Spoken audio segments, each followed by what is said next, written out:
Assalamualaikum warahmatullahi wabarakatuh, Bang Dullah. Waalaikumsalam warahmatullahi wabarakatuh, Angga. Sehat kabarnya di pagi hari ini ya? Alhamdulillah sehat.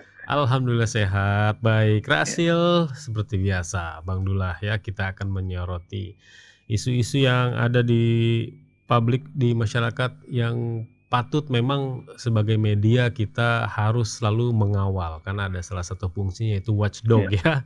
Karena kalau ya, nggak dikawal, kalau nggak dikritisi biasanya suka ngeleos gitu aja, tahu-tahu ya, kasusnya membengkak, kerugiannya banyak. ya, ya, Yang ya, pertama ini Bang Dullah, ya. di beberapa pekan ini kan masalah gorden ini nih, masalah hordeng lah, ada yang sebutnya hordeng, gorden. Ya, ya, Beberapa ya, ya. media antaranya CNN Indonesia, Tempo juga menyoroti bagaimana Fitra ini melihat ada kejanggalan sebenarnya kaitannya juga dengan pemenang tender yang justru perusahaan yang nilai penawaran itu paling tinggi, angkanya nggak main-main ya kalau untuk hanya gorden gedung gitu ya 43,5 Iya, miliar. Bang Dullah, iya, menurut iya. Bang Dullah sebagai ex penasehat KPK gitu ya, melihat hal-hal seperti ini, kejanggalan begini bagaimana sih menelusurinya gitu Bang Dullah? Jadi pengalaman saya Hmm. selama 8 tahun di KPK, fakta bahwa 43% kasus yang ditangani KPK itu berkaitan dengan pengadaan barang dan jasa Mhm. instansi pemerintah. Dan belakangan setelah saya sudah tidak di sana, itu saya dengar kabar malah 60%. Hmm. Jadi naik malah itu. Naik ya. Padahal itu sudah sistem online, sudah Hmm. sistem online. Tapi justru sistem online itu malah lebih mudah Hmm. bagi penyelenggara untuk mendesainnya. Hmm. Jadi misalnya katakanlah online saya masuk jam 8 tepat pendaftaran online. Mas Angga masuk lewat 1 menit saja. Hmm. 8 lewat 1 menit. Udah, tertolak itu Mas Angga. Nah, Hmm. seperti itu. Karena apa namanya, komputer itu kan pandai-pandai bodoh kan, seperti itu. Ya, ya. Artinya, artinya pandainya komputer itu 1000 kali 1000 kali 1000 tekan, keluar itu angka. Hmm. Tapi bodohnya komputer, kalau Hmm. misalnya Abdullah ya Mahwa sebagai password, Abdullah 1L saja itu tidak bisa masuk. Jadi komputer itu apa adanya sesuai dengan yang didesain, diprogramkan. Iya. Nah, oleh karena itu maka tadinya dianggap bahwa dengan online itu efektif, efisien, apa namanya dan seterusnya. Tapi justru bisa diprogramkan Hmm. oleh Hmm. para programmer seperti kasus pilkada, pemilu, pilpres. Itu bisa diprogramkan sehingga kemudian katakanlah pilpres orang lihat waktu kampanye bagaimana capres nomor A misalnya, tak tahu hasilnya kok nomor B misalnya Iya, seperti iya. karena bisa diprogramkan melalui komputer seperti itu. Nah, jadi oleh karena itu maka seharusnya bahwa pemilik proyek dalam hal ini Sekjen DPR Hmm. yang harus bertanggung jawab terhadap urusan-urusan keperluan administrasi anggota DPR itu Hmm. mempunyai HPS, Hmm. yaitu harga perkiraan sendiri. Hmm. Harga perkiraan sendiri yaitu Sekjen itu harus memonitor di pasar, di dalam semua aspek di Jakarta di mana-mana, baru kemudian punya harga perkiraan sendiri itu. Nah, ketika harga perkiraan sendiri itu, maka kemudian tender masuk dari berbagai harga itu, maka kemudian Sekjen itu punya kriteria. Tidak boleh harga yang paling rendah dan juga tidak boleh harga yang paling tinggi. Hmm. Kenapa? Karena kalau harga yang paling rendah dikhawatirkan itu tidak berkualitas. Ya. Kalau harga yang paling tinggi itu juga dikhawatirkan ini pemerasan seperti itu. Nah, karena itu maka yang sederhana. Nah, untuk mengetahui itu sederhana, maka Sekjen harus punya data-data. Ya. Dia lakukan penelitian sebelumnya dan seterusnya, sehingga kemudian bisa diambil kira-kira rata-rata siapa seperti itu. Kalau misalnya harga tinggi dan itu berkualitas, tidak apa-apa. Tapi kalau harga rendah, itu jarang berkualitas seperti itu, sehingga diambil antara yang sederhana dan yang paling tinggi. Ya. Nah, saya menduga bahwa dari pihak pelaksana sekretaris jenderal ini, karena ini COVID-19, jadi mungkin kemudian dia hanya mengakses melalui online saja, memperkirakan mencari harga perkara sendiri tanpa kemudian langsung turun ke lapangan. Itu kan harus turun ke lapangan, dicek seperti itu. Bagaimana harga ini, kualitasnya ini, bahannya seperti itu. Itu satu. Yang kedua, bahwa kenapa sampai sekian tahun baru kemudian ini diributkan oleh sekjen seperti itu. Artinya kalau misalnya itu merupakan satu kebutuhan daripada anggota DPR, ada yang disebut dengan multi-year program. Jadi bisa direncanakan dalam beberapa tahun. Di dalam APBN, katakan 2020, 2021, 2020. Jadi tidak kemudian tiba-tiba plok gitu 2022 sehingga menjadi besar sekali seperti itu. Nah, itulah yang disebut dengan political corruption, korupsi politik. Korupsi politik itu adalah korupsi melalui kebijakan, melalui peraturan dan seterusnya. Nah, sehingga dengan begitu kalau ada LSM yang mempunyai data-data misalnya, ini yang menang ini background-nya apa, keahliannya apa.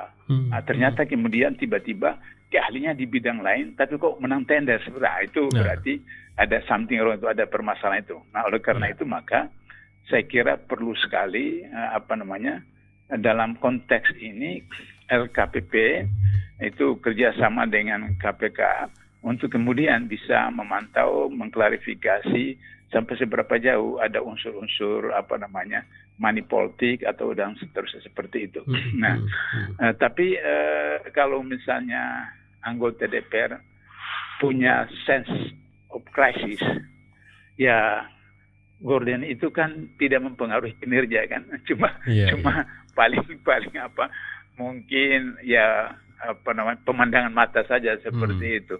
Tapi kalau mempengaruhi kinerja, tidak ada pengaruh kinerja karena mereka lebih banyak tinggal di rumah sendiri atau di hotel atau misalnya di kantor, sehingga kemudian di Kalibata itu cuma berapa jam, paling tidak waktu cuma istirahat saja.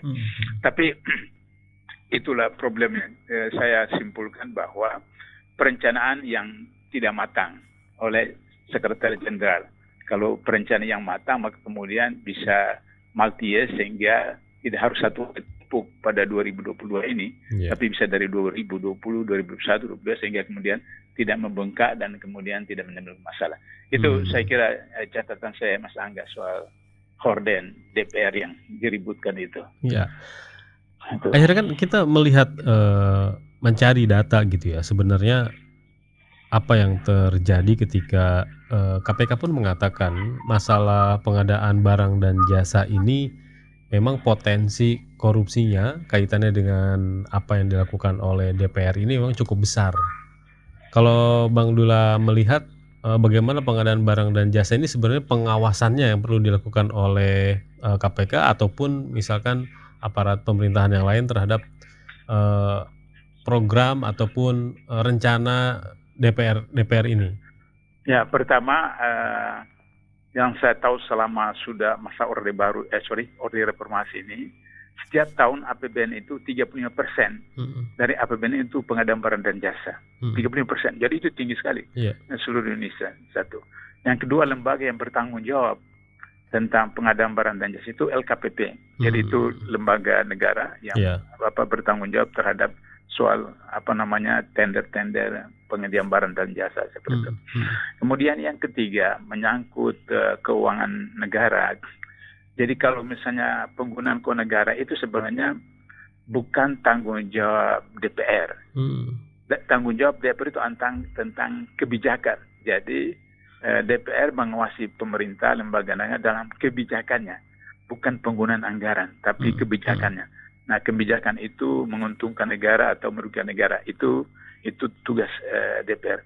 Tapi tentang penggunaan anggaran itu pertama ada irjen di setiap kementerian, ada irjen, inspektur jenderal yang mengawasi itu.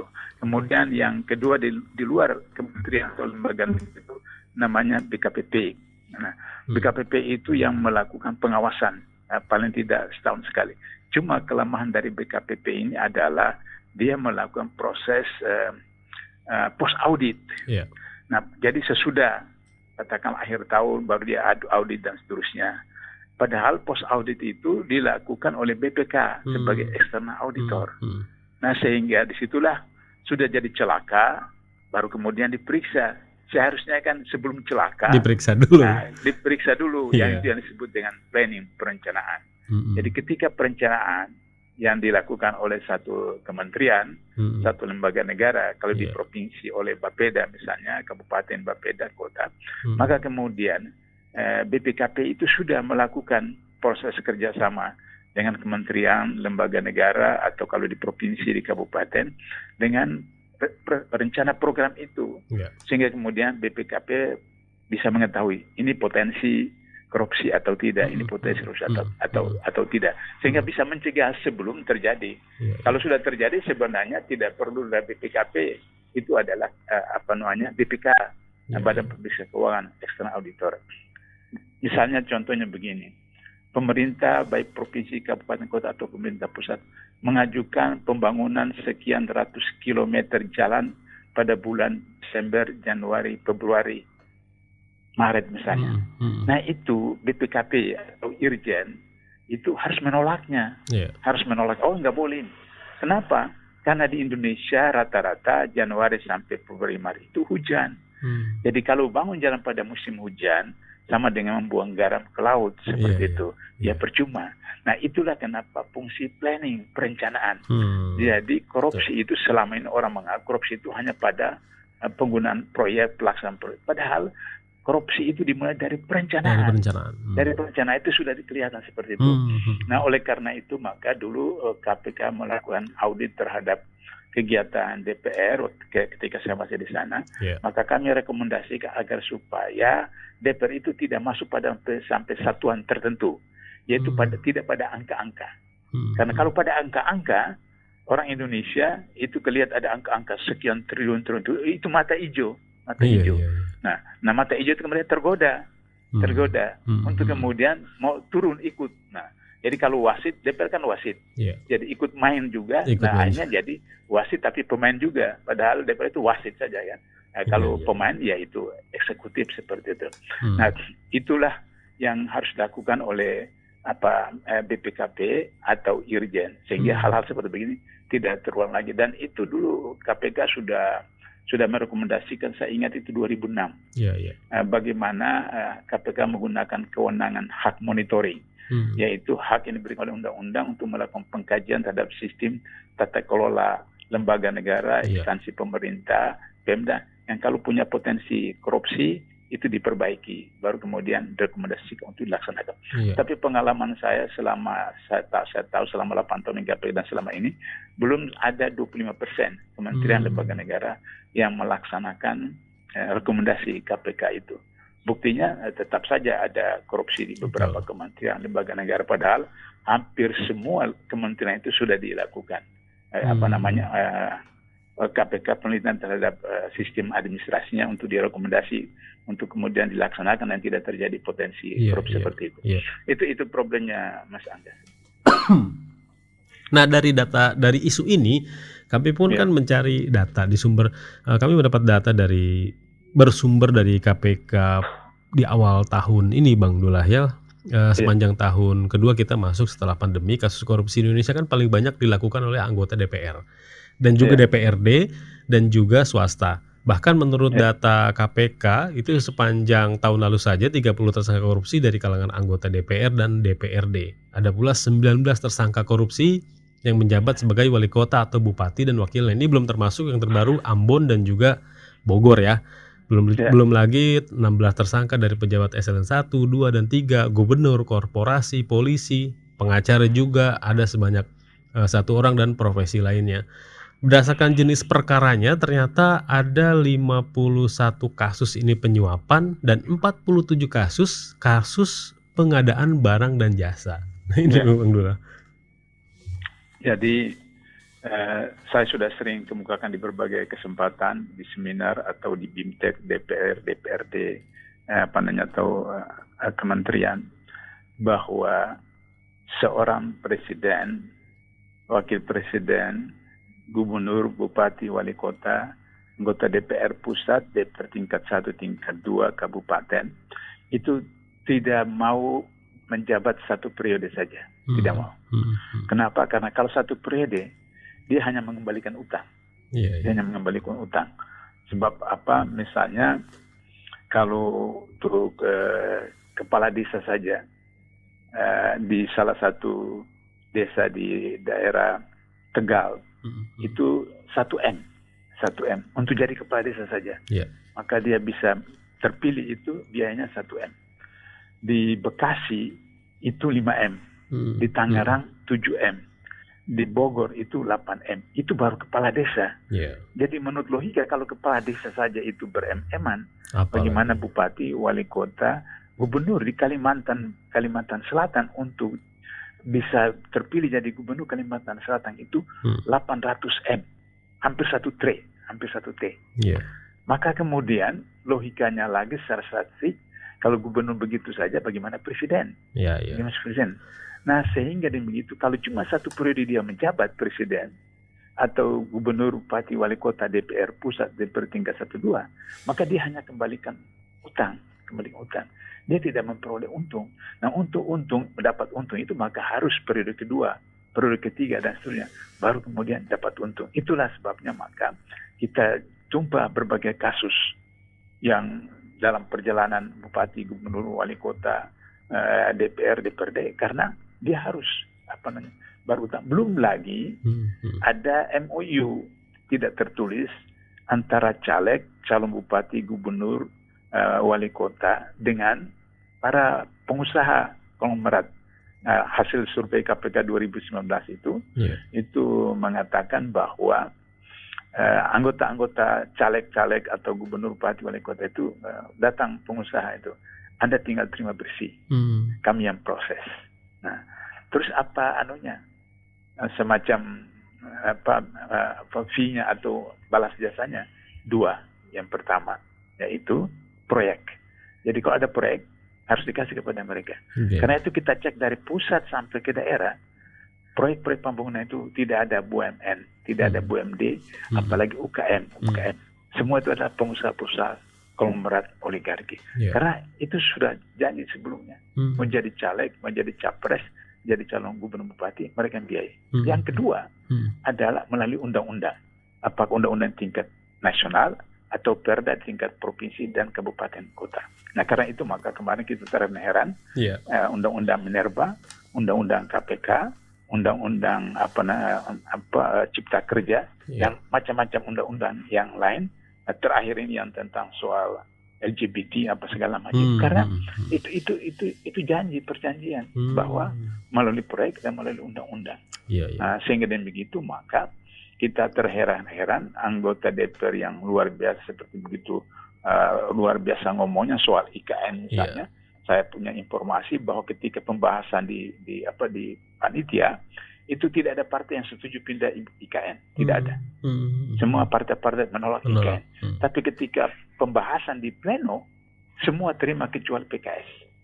Nah, karena instruksi dari atas, instruksi dari pimpinan partai. Sudah ada gerilya berarti partai, sudah punya MOU secara tidak tertulis dengan konglomerat, dengan oligarki.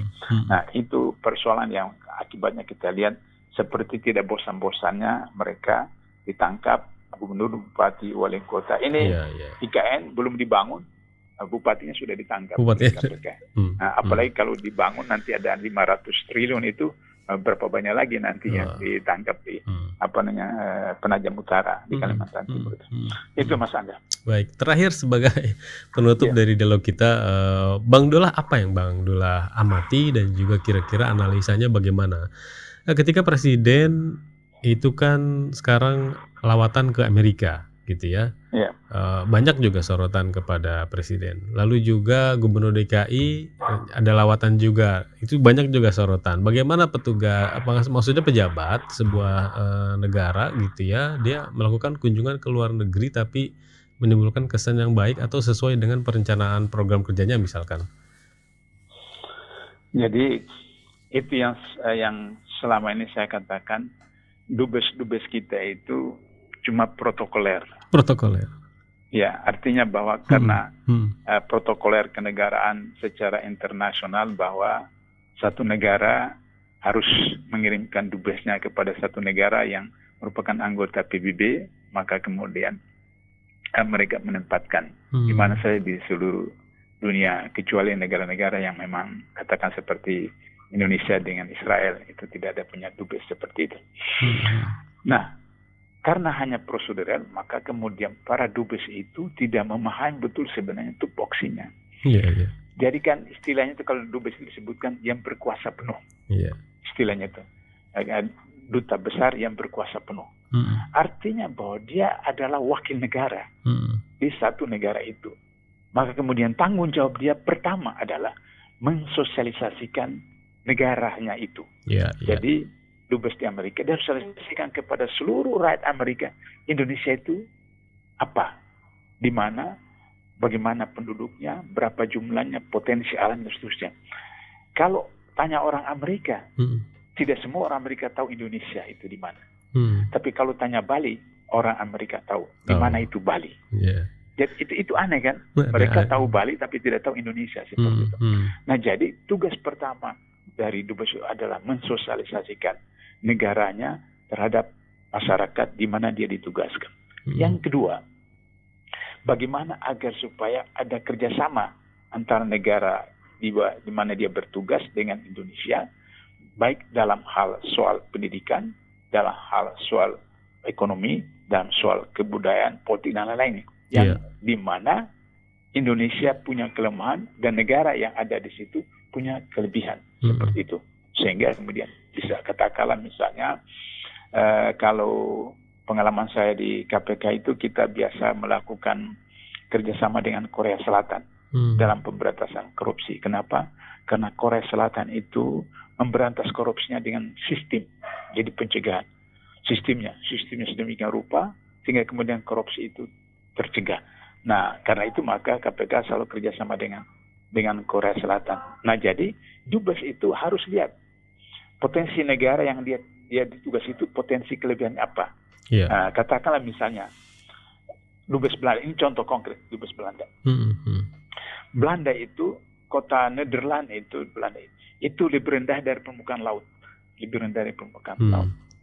Dan kemudian tidak pernah rob di Belanda itu, tidak pernah banjir. Karena teknologi mereka itu sudah bisa mengatasinya. Nah, sekarang kenapa itu tidak bisa diterapkan di Jakarta atau di kota-kota lain di seluruh Indonesia yang mengalami rob seperti itu?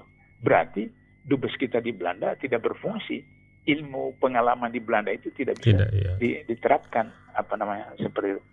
Atau misalnya dubes kita di Jepang. Jepang itu melaksanakan ajaran Islam. Salah satunya ada wal asr. Allah bersumpah dengan waktu. Sesungguhnya manusia dalam keadaan merugi, kecuali mereka yang beriman melaksanakan amar ma'ruf nahi mungkar, dakwah dengan sabar dan seterusnya dan seterusnya. Kenapa kemudian ilmu yang ada di Jepang itu tidak bisa diserap oleh dubes untuk kerjasama dengan Indonesia, sehingga orang Indonesia itu kemudian menjadi disiplin.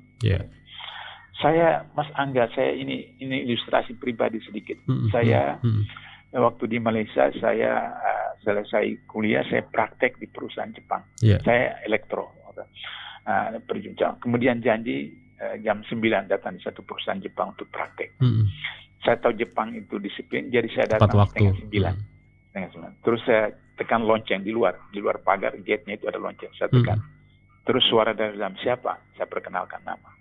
Ada apa? Ya saya sudah janji mau praktek. Tanya, Anda janji jam berapa? Jam 9. Anda bawa jam nggak? Ada. Jam berapa sekarang? 8.30. Kalau begitu tunggu jam 9. Jadi dia betul-betul asar itu, jam 9 itu. Begitu jalan 9, persis pintu gerbang itu terbuka. Saya langsung masuk. Kali kedua saya pikir ya nggak usah terlalu cepat lah. Kira-kira mungkin beda 5 menit, 10 menit saja begitu. Jadi kali kedua saya datang itu agak santai, agak lambat. Tapi kemudian di jalan ternyata ada sesuatu, saya lupa waktu itu eksiden atau apa. Saya terlambat 1 menit sampai situ. Jadi jam 9 lewat 1 menit. Saya tekan bel. Pertanyaan sama seperti kemarin. Akhirnya kemudian dia bilang, Anda janji berapa? Jam 9. Sekarang jam berapa? Jam 9 1 menit. Kalau begitu Anda besok saja lagi kembali. Telat. Jadi selisih 1 menit itu. Iya. Itu kemudian saya seperti itu. Nah, jadi ini ilustrasi bagaimana dubes kita di Jepang itu menjalankan fungsinya agar supaya membantu Indonesia kerjasama bilateral dalam apa kelebihan mereka dan kemudian kita bisa mengisinya. Nah, itulah yang sekarang maka Presiden datang ke sana seperti apa namanya? Ya kalau saya baca itu ya tidak ada dari pihak pemerintah Amerika yang terima. Tidak ada, tidak ada pejabat tinggi satupun. Tidak ada pejabat tinggi apa. Berarti bahwa dubes kita di sana itu hanya dianggap seremonial saja. Ada atau tidak ada sama aja. Tapi kalau misalnya dubes kita itu dianggap itu berpengaruh, maka presidennya datang itu akan diperhatikan oleh pejabat tinggi paling tidak dari Kementerian Luar Negeri misalnya. Yang jemput dan seperti itu. Nah, itulah yang persoalan dubes-dubes kita. Yang terakhir, Mas Angga, saya perhatikan dubes-dubes itu tempat pelemparan. Tempat pelempar. Tempat pembuangan. Jadi saya ingat dulu waktu zaman Soeharto itu, dalam struktur kenegaraan kita, dalam Undang-Undang Dasar itu kan tidak ada Menko. Ada menteri bla bla bla, tidak ada Menko. Nah, kemudian Soeharto itu teman-teman dia satu angkatan dia 45 yang sudah sekian tahun di menteri sudah tidak bisa lagi menjabat, dianggap tidak berkenan lagi. Maka kemudian diciptakan satu lembaga namanya Menko. Nah, Menko ini untuk tempatkan teman-teman dia ya udah di Menko aja seperti itu. Nah, itu asbab urutnya kenapa Menko di Indonesia seperti itu. Nah, jadi begitu juga dubes. Jadi presiden sudah terpilih, dia punya tim sukses siapa, kasih bagi-bagi BUMN, BUMD segala macam, terus sudah habis. Apalagi? Ya udah dubes saja. Dubes saja.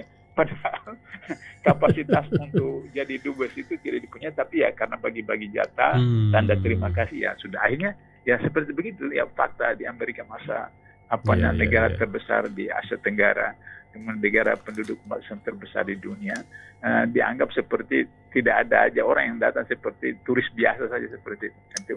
Itu memang menyedihkan Mas Angga. Jadi kemampuan lobby dan negosiasinya itu itu nomor keberapa kali ya? Itu. Padahal itu yang utama untuk diplomat ya. Ya, itu karena itu maka ada hadis begini Mas Angga. Kalau Anda berkualitas kambing dikasih kulit pisang. Kalau Anda berkualitas monyet dikasih isi pisang. Kalau Anda berkualitas harimau, maka musuh harus berhadapan siap dengan senjata lengkap. Nah, substansi hadis itu adalah orang melihat kita sesuai dengan kapasitas kita, dengan kedudukan kita. Kalau dianggap cuma kambing dikasih kulit pisang aja. Kalau dilihat kita kualitas monyet dikasih pisang. Tapi kalau dilihat kita harimau, mereka harus siap betul menghormati, menghargai. Nah, itulah problemnya. 15 abad yang lalu Nabi sudah mengatakan itu. Nah, posisi kita gimana dalam sehingga dalam teori politik itu yang disebut dengan lobby dan seterusnya itu adalah harus sederajat baru kemudian terjadi lobby. Jadi kerjasama seperti harus sederajat. Kalau rendah ya tidak dianggap seperti itu. Betul. Itu masalahnya. Baik, luar biasa Bang Dullah ini ya. Tadi kisahnya juga menjadi pelajaran bagi kita semua. Bang Dullah semoga selalu sehat. Kita jumpa lagi pekan depan insya Allah. Assalamualaikum. Waalaikumsalam warahmatullahi wabarakatuh.